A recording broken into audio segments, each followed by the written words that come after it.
Well, hello, everybody, and welcome back. We are here with the amazing Jenn Johnson. Jenn, would you mind introducing yourself and just give the listeners a little brief overview about your practice? Yeah, absolutely. Hello, everyone. I am a printmaker and artist from Oklahoma. I know Gianna and Bianca because we went to Oklahoma State together, and Gianna was fabulous enough to be in a printmaking class that I kind of helped teach.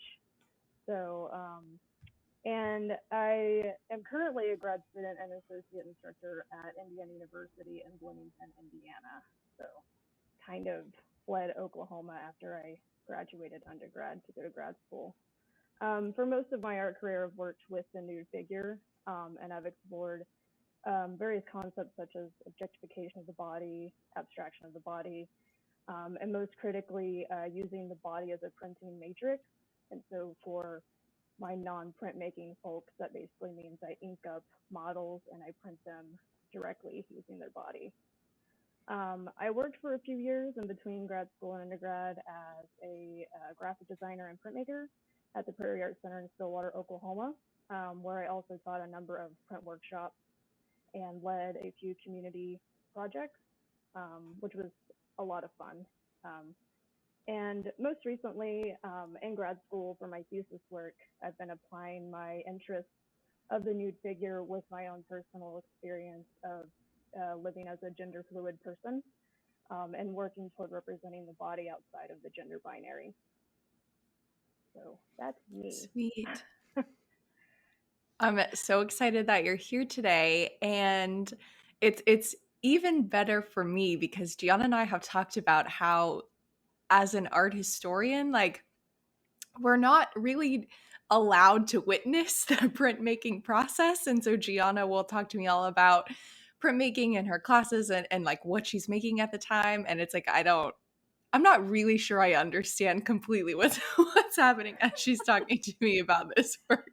So when you're in art history classes, we talk a lot about prints and printmaking, and your instructor is like, oh yes, this famous print over here, and you're just like, yes, print, that's a print, okay. But we don't really get further than that. And then we're constantly kind of talking about these famous artists and how amazing and diverse the medium is, but we don't in art history actually know what that medium really is. So can you Yeah, talk to us a little bit about the history of printmaking and kind of demystify it a little for us non-printmakers? yeah, absolutely. I would say that like 60% of my life is explaining printmaking to people because when you introduce yourself as a printmaker, when you tell somebody, I'm an artist, and they go, oh, what do you do? And you're like, I'm a printmaker. They're just like, what is that? Um, so yeah, when we talk about the history of printmaking and the way it's taught in our history classes, as Bianca said, it's very disconnected from the process. You usually don't get a lot of explanation of all the labor that goes into it, all the time, and how the matrices are actually created, and how that is actually a distinction on how printmaking is categorized. So it might be helpful for the other non-printmaking people out in the universe listening in to kind of break down printmaking as a field. So, firstly, printmaking is an umbrella term, right? And it can be thought about as essentially just a way by which an artist or a tradesman or artisan creates a matrix that we can then replicate the same image from over and over and over again. Not so dissimilar from a copy machine, I kind of cringe to say, but that is essentially the concept. You're taking the same image and you're replicating it. And this is beneficial in a lot of ways for a commercial aspect, but also as an artist, it's very alluring because you get more bang for your buck. You spend all that time and labor making an image, and you can get 1,000 of them if you want to put the time into that. But basically, there's four major categories of printmaking. There's relief or block printing. There's intaglio or etching or engraving, as it's also called, lithography, and screen print or silkscreen, or stereography, as it's kind of novelly termed. And those three processes are distinct based on how the matrix is made, basically. So in relief, which is basically just woodcut or lino cut or wood engraving, you're actually removing areas to then print the surface.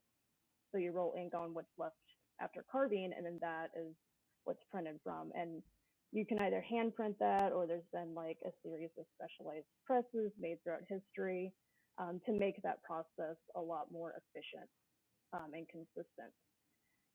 And from metal engraving processes came intaglio, which intaglio is the Italian word for to cut, and basically it's the opposite of relief. So instead of printing the areas that are left over after carving, you're actually printing what's been carved away. So you traditionally use copper, and you would either do that by hand by using wood engraving tools or metal engraving tools to physically remove sections of the copper where it would then hold ink and print, or you would introduce it to ferric acid and have the acid do it for you, and that would be called an etching. This is the etching process. And so intaglio and relief are kind of mirrors of each other, and they both require pressure for printing, and often intaglio, or not often, pretty much no matter what, intaglio requires the pressure from a printing press.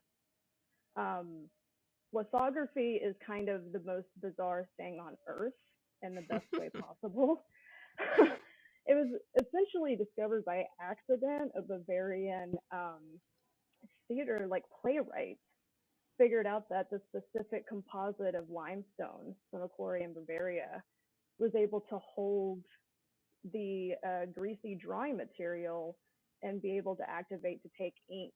So he was able to print his sheet music and theater notes from a stone, which like is insanely mad scientist wild stuff, right? But basically it just works off of oil and water don't like each other. So the oily grease gets printed and the water washes away wherever the ink isn't supposed to be. And the great thing about lithography, this is around the 1700s, this was discovered, is that it's direct. So whatever you draw, as long as it's processed properly, can be exactly replicated. So it was a great commercial discovery because it also was really flexible in the use of color, but it was also great for artists because they no longer had to lose anything through translation of the other processes. And then screen print is basically printing a giant stencil, right? A giant mesh stencil. Hence the name silk screen. It's originally in China where silk was used and really became popularized in Europe once silk was accessible from China. And that is the one that most people know because honestly, because of Andy Warhol. Thank you very much. And and also because that's how you print T-shirts, right? And that's usually like a bridge connection that I use for people when they're like, "What the hell is printmaking?" And I'm like, "Well, printing T-shirts, like screen printing." And they're like, "Oh, right, that's what it is." And I'm like, "Yeah, that's like a quarter of what I do, but exactly." So a lot of a lot of printmaking and the history of printmaking isn't so linear and isolated. It's really kind of developed organically based on the need of the area and like what kind of commercial or creative demands were needing to be utilized in that space. And as it developed throughout the 20th century, like photography became very popular and started getting introduced into printmaking. So that opened even more commercial opportunities and even more artistic opportunities. So it's always had this dual kind of placement in the commercial and fine art sphere, and the emphasis that's been placed kind of shifting one to the other just depending on the history and the cultural group.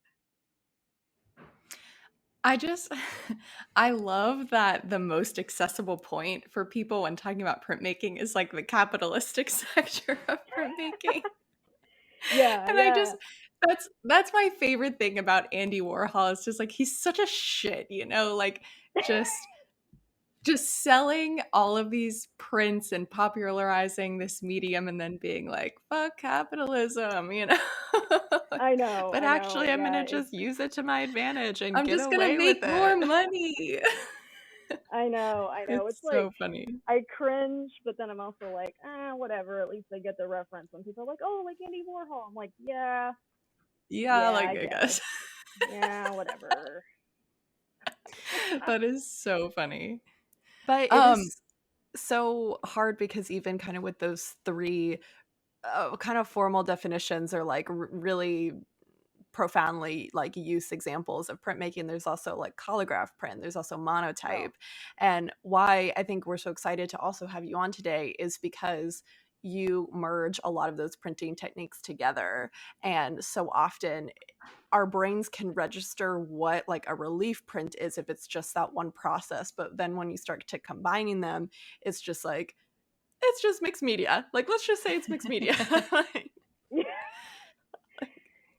yeah, yeah, yeah, And so exactly. let's get into that a little bit and talk Okay. more about that mysticism. So, like Gian was saying, you really push the possibilities of, merging these traditional and very technological processes and techniques through this layered process. So, can you share how you actually first developed this hybridity and how it became essential in representing bodies? Yeah, yeah. It's kind of a combination of me being stubborn and frustrated, and then also curious to learn lots of things at the same time. um, but when I first started my BFA, I was actually a drawing major. I don't know if you knew that, Gianna, but I had no idea what printmaking was when I started at I OSU. I think I did know that. I mean, you are forever in my brain as like my printmaking queen that told me what to do in life, and I will forever listen to you.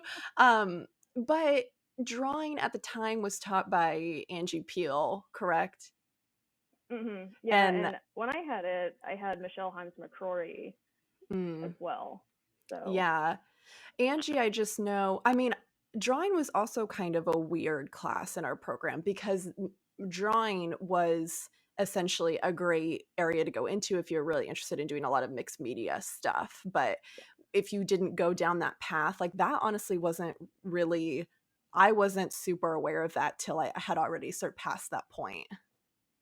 yeah, yeah, and I got into printmaking before I hit that part of drawing. So while I was still a drawing major, I was doing like drawing one and two and like Hmm. the figure drawing classes, and we're talking like very honestly boring still life drawings, where you're very tediously shading and using charcoal and graphite and all that fun stuff. But I loved I loved drawing, and I always have loved drawing. And I think I loved drawing because I was really bad at it. I was really bad at it when I started art school. I was really mad about it. Here's the frustrated part of me being stubborn.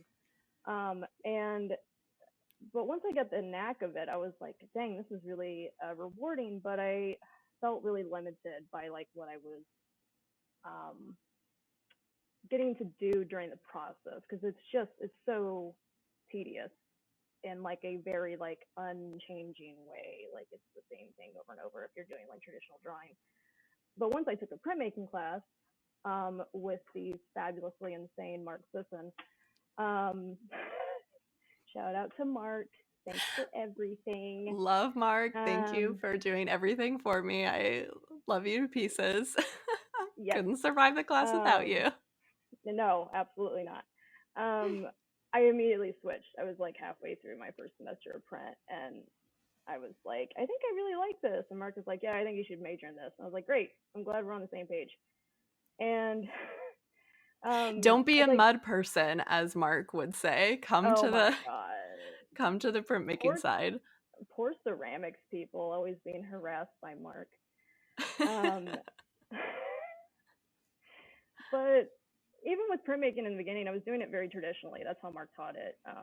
And I still felt limited. I still felt like I was sacrificing what some of the imagery I wanted to maintain. I was losing too much through the translation of the process. And I wasn't using any photographic or digital elements at this juncture. I was doing just like straight traditional drawn or hand carved imagery. And I was pretty, again, frustrated. And once I started getting into digital processes, was around the same time I started thinking, well, if I'm trying to capture the exactness of the human body, like the surface, why don't I just print it, right? And that was actually Angie Peel's kind of like a can of worms that she helped open. But she was like, well, why don't you just print people? And I was like, what? You can't do that. And she was like, why? And I'm like, well, okay, yeah, fair, why not? And so I tried it out and it works great.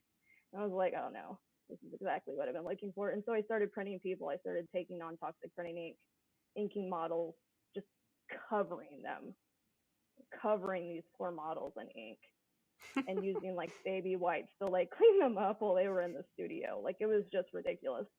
But it was really great and the impressions were amazing. And it was like fantastic because it struck me as like almost an autographic or autobiographic abstraction of the body. So, and particularly those negative spaces where the body, as it contorted based on how it was posed and everything, it left like a negative space. Like, so there was like parts where the body was able to print. So it would ink the model, put them on the floor on mylar or plexiglass, and actually press them to simulate the printing pressure. And when that body contorted under the strains of the pose and the pressure, it would leave a very specific abstracted impression that was unique to that model and unique to that pose. And it left parts where it didn't print that you knew the body was there, but it was absent. And as I started going along and started learning more digital processes and getting into Photoshop, I realized that I could integrate a photographic element to it. And I found that interesting because photography in that moment struck me as what people assumed was the most direct impression of the figure, but it's actually less direct than the more abstracted printed images that I was making. And I found that dichotomy interesting, that expectation of like how a body surface looks when it's recorded directly or as directly as you think it's going to be with photography versus the actual direct recorded impression of a person. And so I started combining that, and that required that I learn how to combine these digital processes in Photoshop with hand-drawn applications of traditional printmaking with also this hybridized printed surface from a human body.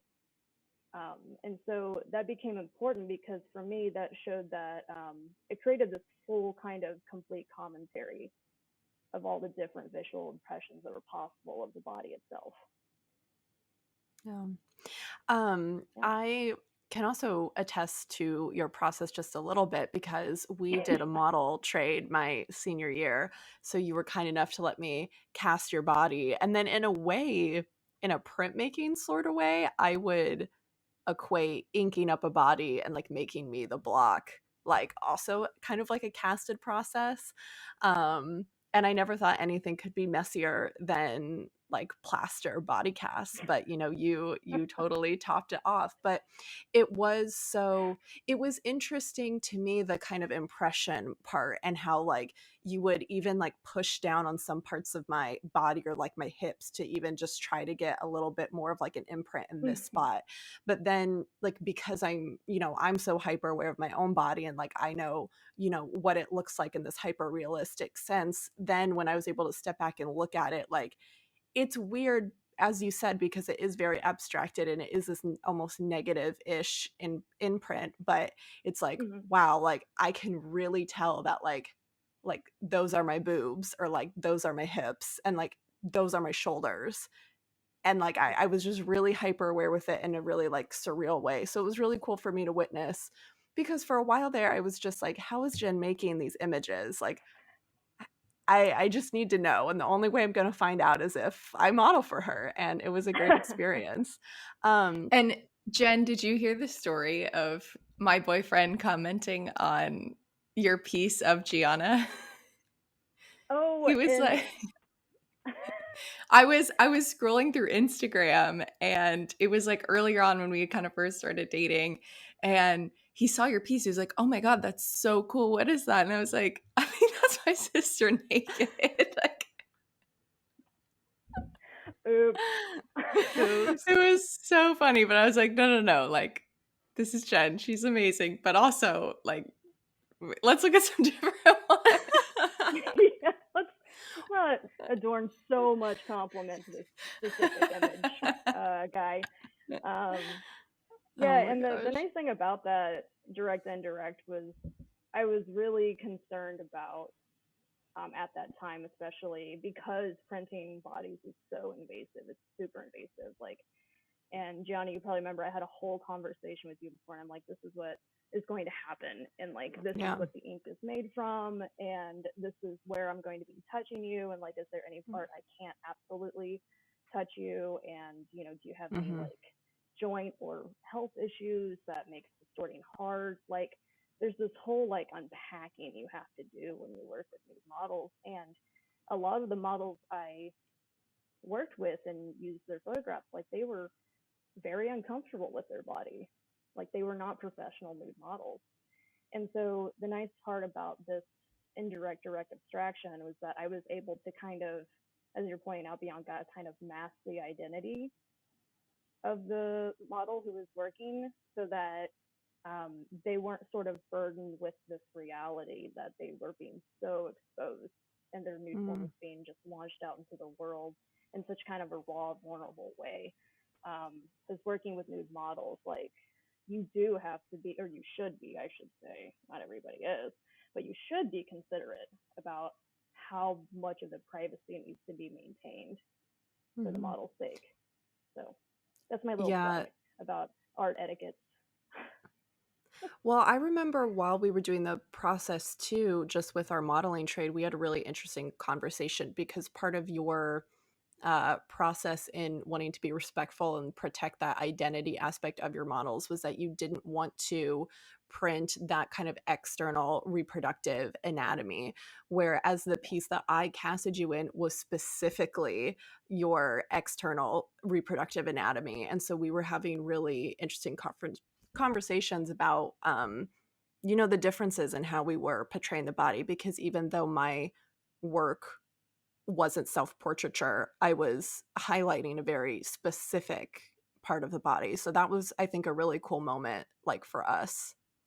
Yeah, yeah, I agree. Yeah. And also practicality's sake, who wants to wash ink out of their vagina? Let's be honest, nobody wants to do that, in my opinion. Nobody wants that. So It's like a massacre in nobody your wants bathroom afterwards. I was like, black ink everywhere. that. Yeah, exactly. um So we do want to get into it a little bit more. And kind of with this conversation in mind, we had previously highlighted a discussion that you and I had back in September, where you had reached this pivotal shift in your practice, trying to deconstruct gender by now visually showing the body. And specifically, you were asking yourself these questions: how can we fairly depict non binary people without the viewer making their own assumptions about their gender identity based on how their body or anatomy looks? So, this is such a great follow up to that question. How are you tackling this concept now, almost kind of a year later?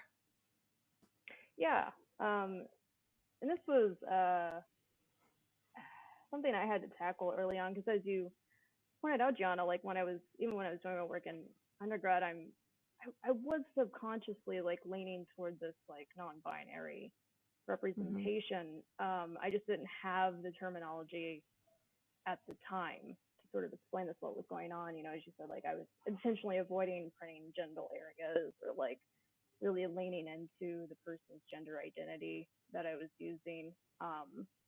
And it is very challenging, I have learned, to get a viewer to just not gender a figure.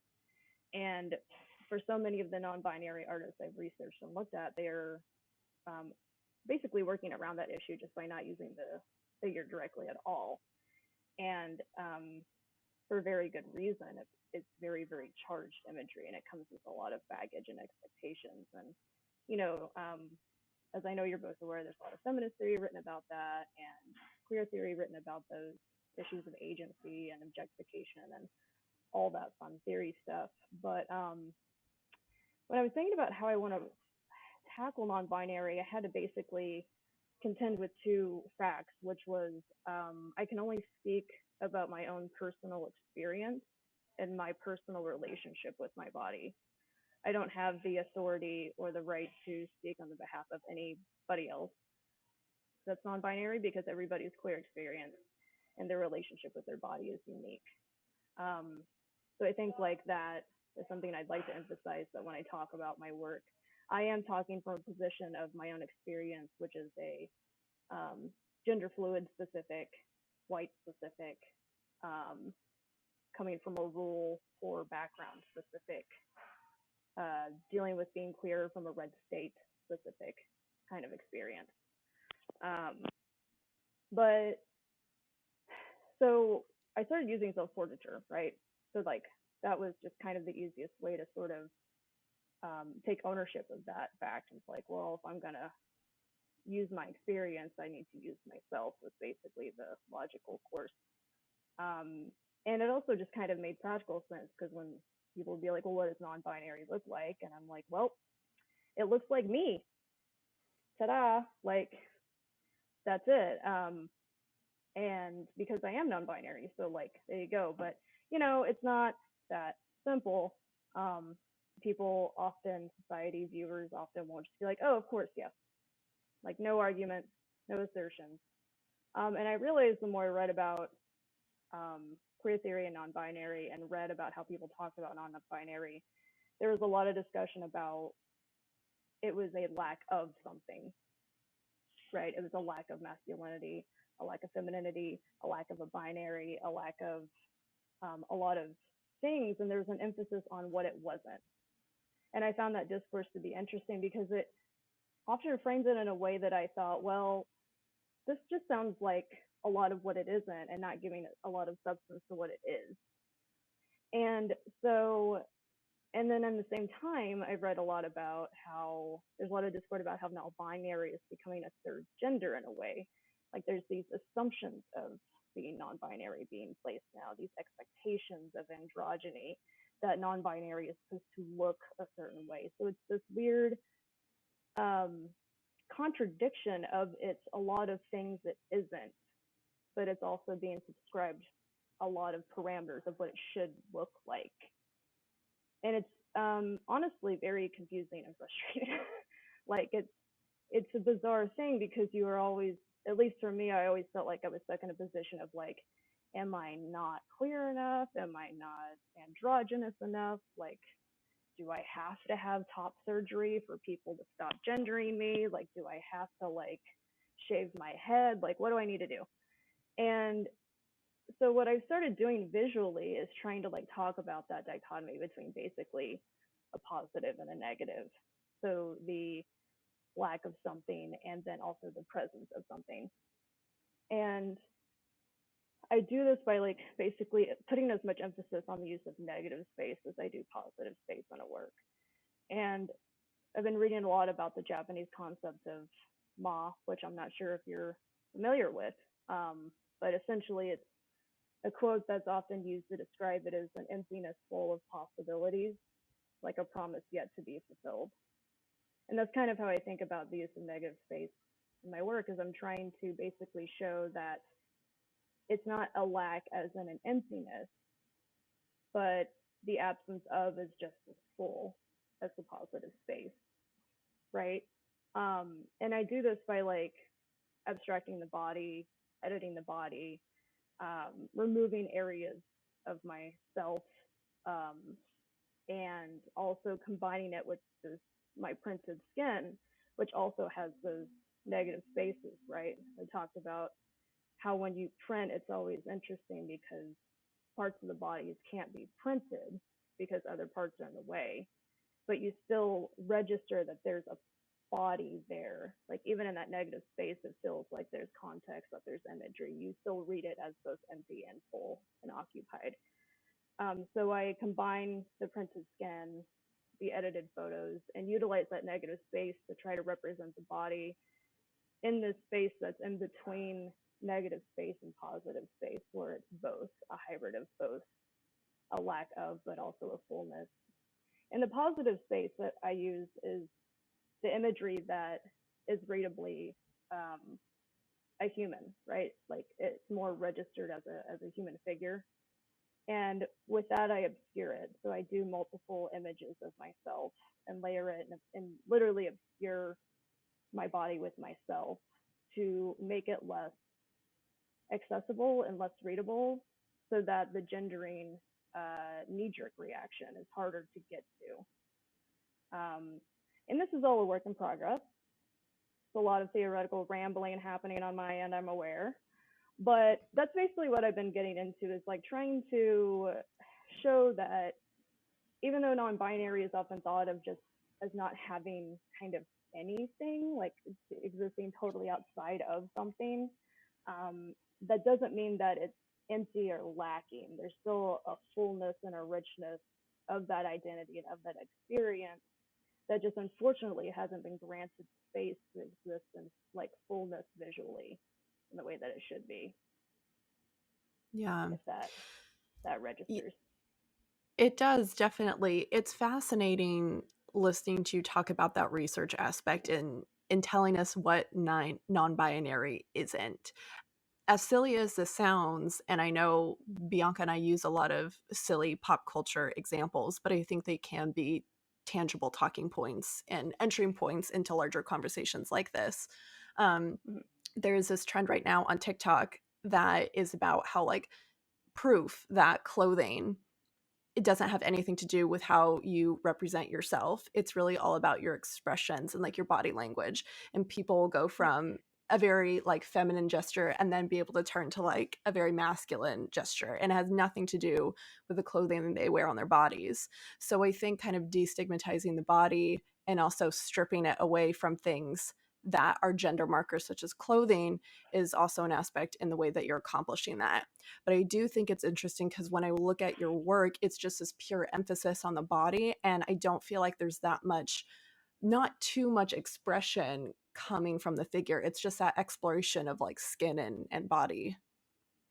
Yeah, yeah, Yeah. and I use nude work because it is in a very strange way like unburdened, because like clothing, environment, all of these things that we adorn ourselves with are also so charged, right? As you were Mm-hmm. saying, like clothing can be affected by the body, but it can also define and confine the body, and Yeah. people can utilize it to their advantage, or it can sort of be constrictive. And when you strip away everything that usually the body is adorned with to have those signifiers, you're kind of left with the reality of just the exterior of the body itself. And then you Yeah. sort of you get more easily pressed, well, like, why are you assigning gender to this? Because there's no true, like, social signifiers left. And now you're down to the clinical signifiers. And then now we're down to sex versus gender. And then now, like, it becomes more and more of the destabilization of the whole structure the more you remove. Yeah. I think what I really do like about this work so much is that, and Jenn, you and I have talked about this so much, like viewers are going to make their own assumptions about the artwork or have their own feelings about it, like no matter what you do or like what your intent is. But when I think about the physicality of this work and its presence in something like a gallery space, it'll be interesting to, especially once we can be out in the world again and this work is shown, to be able to collect that data for you and how people are feeling about the work, maybe even before they read what that purpose is, before they get into the statement of it all. And it'll be interesting for you to be able to document that viewer experience. But kind of going off of that, because again, we are talking about this body and people are going to think about bodies however they think about them. Oh yeah. Oh yeah. You had just mentioned that so many artists, even queer artists, tackling non-binary issues or concepts are not using the body because it is so complex and they want their viewpoint to be so concrete and so clear. So I'm curious if you have found any new affinity artists since we last spoke that have helped you with this concentration. I know that we had talked about, and I had shown some other sculpture works of some contemporary artists that were critiquing that word hermaphrodite that we see in like classic Mm, sculptures. And so that was a yeah. little thing that we had talked about, but I didn't know if there was any more. Yeah, and also just to clarify, like there are a lot of like trans artists that are dealing with the body. Mm-hmm. There's obviously a whole history of like queer when we talk about queer in terms of sexuality that deal with the body. One of my biggest influences across the board is Robert Mapplethorpe, and the way he photographed the body was a huge inspiration on my work, especially early on. Um, but what I was my specific like myth in that moment talking to you was trying to find like specifically non-binary artists who weren't working to reframe any part of the binary itself, you know, trying to totally degender the body. And that was where I was on the struggle, because so much of, and rightly so, like so much of it has been given attention to trans artists who are talking about a placement on the binary itself within their work and kind of decoding like the expectations of the body in that regard. But thanks to grad school and its wonderful resources and my wonderful professors here at IU, I've met a few people and found a few people that are doing fantastic things. One of them is Matthew Willie Garcia, and he actually does what he calls 4D printing, which I was like, what is that? And essentially, it's printmaking plus installation plus video. So like creating an entire like printmaking mind blowing experience. Like it's pretty insane. Like laser fluid with printmaking, man. Like it's really cool. But and he's using non-representational forms. So he's not using the body directly in like very specific visual ways, but he's applying concepts from quantum mechanics, which he argues has queerness to it, to explore the fluid nature of queer identities. And it's really, really great. And his color use is just like chef's kiss. Like this guy does like color blends with screen printing that just make me want to vomit. Like he's so good. But his just the nature of his work, like even though he's not directly using the body, and he is actually still like making commentary about queer identity and about kind of this existence of the fluidity of queerness that I found really vibed well with my concepts of trying to get outside of the binary visually. And then I took a class last semester called Queering the Fibers Studio, which is really great. We have like a whole fibers area here at IU, which I think is fantastic. And they have so much stuff that I don't know anything about. It's really great. But we did an artist talk with this artist named Jade Yumeng, and they are they're fibers artists, and they make these huge kind of complex, insane fiber installations and sculptures, and they focus on the concept of creating queer forms and how the body resists or submits to materiality. And the thing that really struck me about their work was they were able to integrate a lot of commentary on queer history and experience and sort of this more like macro experience of what it was like to exist as queer, but also rooting it in like a personal narrative and personal experience. So that was really influential for me and kind of gave me some ideas on how I could kind of broaden out my work to make it accessible for an audience that maybe isn't non-binary, maybe isn't queer, and maybe doesn't have access to all of those experiences, but can still kind of get something from it. So, Um, I want to kind of switch back to the idea of printmaking itself. And earlier we were kind of joking that people understand it as this very like capitalistic tool. But what's also very cool about printmaking is that it is used as a media for social change. So, going off of what you were just talking about with these artists, can you talk about how queer artists have historically used printmaking and printed media in the past? And how the medium may lend itself to a type of social equality for artists, or feeding into that line of it being a social tool for contemporary use as well.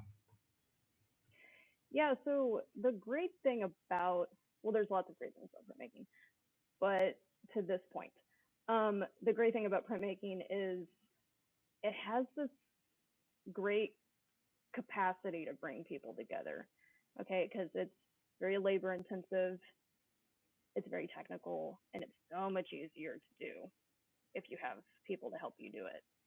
But it's also fantastic because it can be sort of boiled down to be very DIY friendly. And so at any point in history that any marginalized group has needed to come together, communicate either covertly or overtly, kind of rally the troops, as it were, and protest or just be heard or find each other, they've probably utilized printmaking in some capacity. And that's absolutely true for queer people and queer history. And that's been true for activist groups like ACT UP. That was true during the AIDS epidemic. And so many people were needing to inform each other because the government wasn't doing it for them.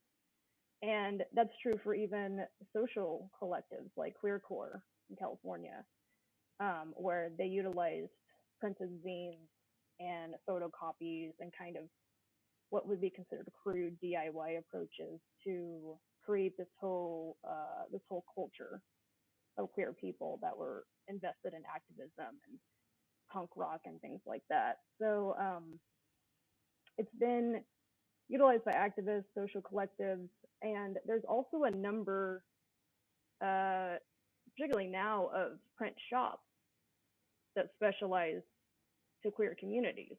So they hold workshops where they utilize printmaking processes as a leaping off point to discuss queer history and bring together queer people, particularly young queer people who might be new to their identity and sort of working to figure each other themselves out and looking for people to sort of feel a sense of belonging.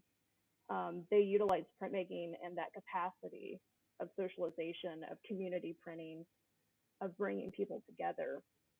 And they educate them about queer history, or they just get them involved, or they have them be introduced to some queer elders.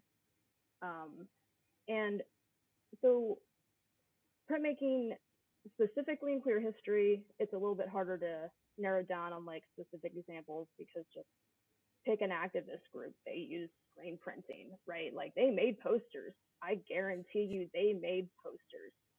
And or they made zines or they made t-shirts. Like, and of course, as you're aware, at Pride, there's printmaking everywhere because everybody's got to have a t-shirt or button or zine or whatever. Like everybody's got to have some merch, right? But it's been, it has such a great use to just be as simply a hobby that people use to spread their merch, that, you know, so people can know about themselves as an artist or their brand or their group. It can be used much more politically for activist causes, and it can be used to bring people together and create a safe space that can focus on not just breaking down social barriers, but breaking down racial, queer, all types of barriers, and just bring people together under the activity of printing. I think that you have already really answered this question. I think so many of us that are interested in social justice or social issues, and the people that I've been lucky enough to share studio space with are using this tool and this method to their advantage. But how do you see your work play into this history and this lineage of printmaking? And I also think that for so many people, you know, printmaking has these preconceived notions about it, that it is this less valuable or lower form of art because it is duplicated and replicated in these certain types of ways. And so I guess if you had some quick notes that you'd like to share with others about your work and the medium and moving forward. Yeah, and you're absolutely right. Most people, artists, love us to death, but there's some artists outside of printmaking that don't think highly of printmaking because they're snobs. But there's just been a long history of printmaking being a trade. Okay, so because of the allure of the multiple, it's obviously had great commercial success. And there was a whole print industry, like newspapers were printed still in some smaller areas, like with type, right? Like there's still print shops, like there's still commercial printmaking happening right now. And because of its multiple, as you said, because of its assignment as a trade and not like a fine art discipline, um, it has been for a lot of its history kind of being considered like the redheaded stepchild of the art world. And I just absolutely disagree with that because I think that, well, you probably guessed from the snob comment, I think it's a very elitist position to assume that just because you can create a multiple and edition of something, that somehow like having the multiple forms of the same image means that it's somehow valued less. Like that's some capitalist BS, Well, for me, But it doesn't make any sense, right? Because so much of our multiples that we see for sculpture, a public work of art, like that is more highly revered or bought more at a yeah, higher rate, even though we yeah, still are going to have those original molds for them in those casts. But because print is replicated and used for other forms of like protest and public forms of consumption yeah. on this lower other end, even though it's like the same thing can be said for photography as well.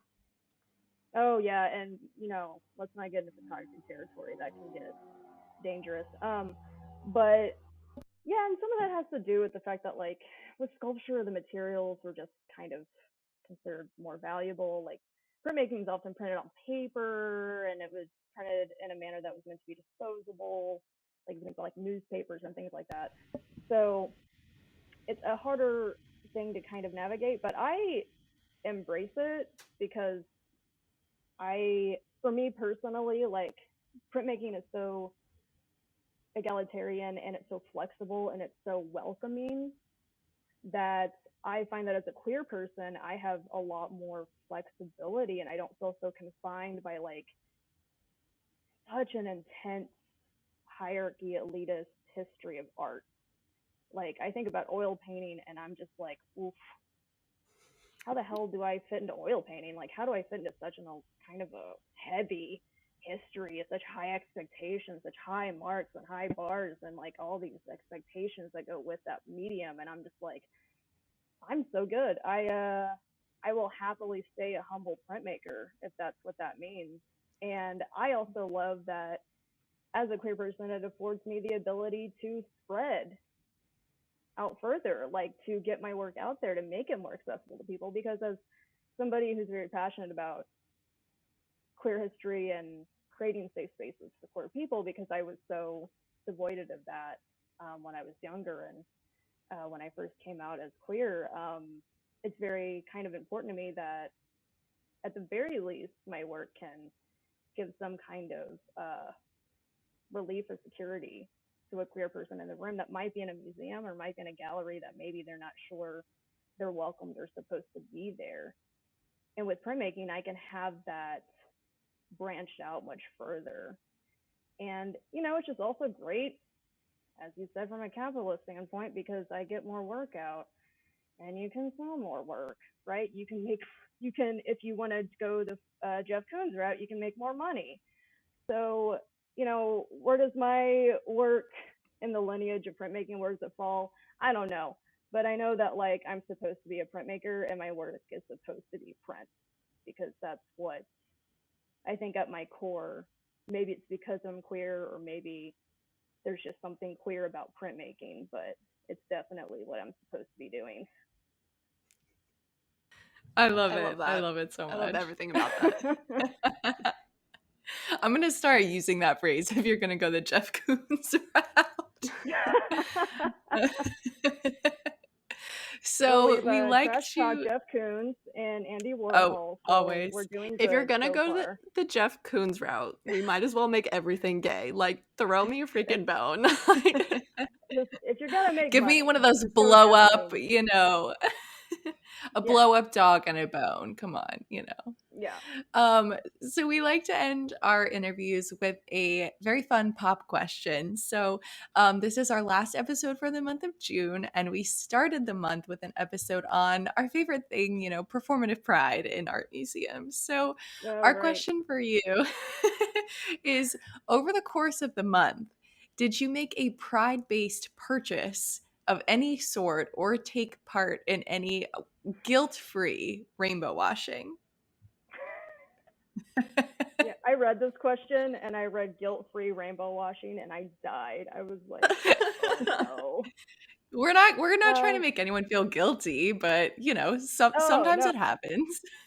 no. Rainbow capitalism is such a pain because like it's funny you say guilt-free rainbow washing and immediately my brain was like, I don't have any guilt. I'm gay. Like I can buy whatever I want and do it for me.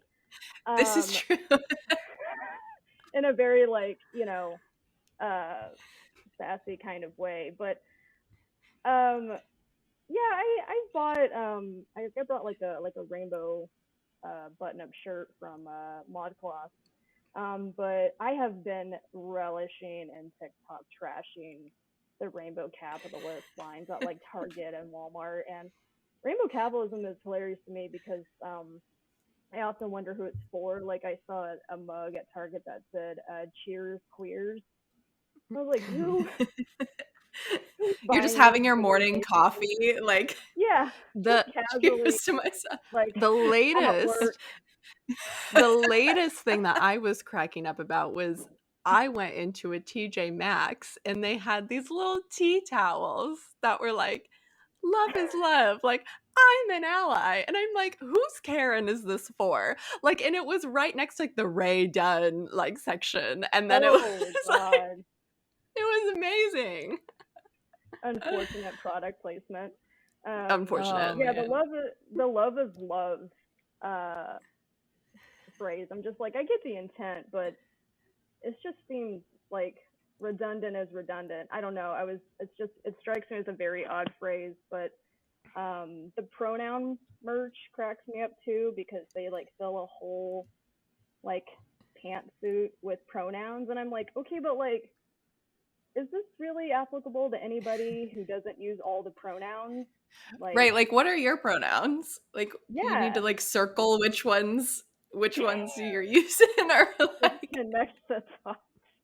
Yeah, it's very confusing, but as annoying, and I will just say about rainbow capitalism, as annoying and as awful as it is, and as much as a queer person I hate that capitalism is trying to exploit all of my shit and I don't like it. But I will say, if you told me when I was 13 or 14 when I first came out and I was living in rural Oklahoma that I would be able to one day in my lifetime walk into a Walmart and see Pride merch, I would have called you like a lunatic. I would have called you a liar. So there is something like very like spitefully satisfying to me about being able to go to Walmart and next to like all the like camo hunting redneck gear is like just a swath of rainbow pride merch. And I don't know. So guilt-free rainbow washing, I don't know. But I do like seeing pride merch at Walmart in a kind of, I don't know, satisfying revenge kind of way. yeah, I love it. If you're gonna get your revenge on, do it with a rainbow. Um, Jen, Yeah, before we that let should be you your go, slogan. we want to know where everybody can find you. Where can they keep up? They want to follow your work. And is there anything that you want to share or plug before we let you go? Yeah, you can find me mainly on Instagram at Jenn Johns Art. I have a website, jennjohnson.myportfolio.com, where you can see most of my undergrad work. I'm in the process of changing websites, so just stay tuned. And as far as a plug, I don't know, but hopefully everybody is enjoying Pride.